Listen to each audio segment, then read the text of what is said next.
Sasa tuangalie athari hasi.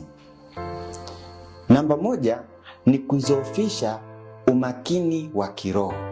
Yaani kutumia muda mwingi kwenye mitandao kunasababisha kushuka kwa muda wa kusali pamoja na kusoma Biblia na kushiriki ibada kama nilivyosema hapo awali.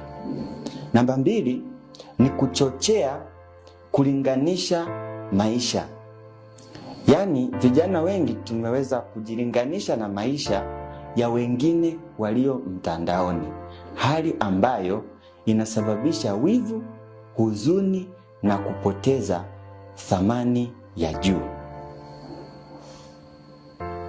Sehemu ya 3 au athari ya 3 hasi ni kusambaza taarifa za uongo, yani fake news. Imani inaharibiwa pale tu tunapotumia majukwaa ya kidigitali kupotosha mafundisho ya Kikristo.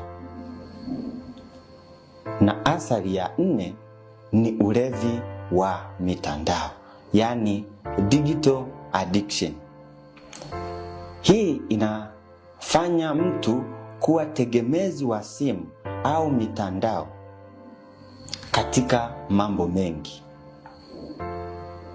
Ukitaka kusoma Biblia mpaka uingie kwenye simu, wakati unaweza kuwa na Biblia halisi nyumbani na ukaifungua na ukaisoma. Kwa hiyo inasababisha ugumu katika kusali na kushiriki kwa pamoja kama familia.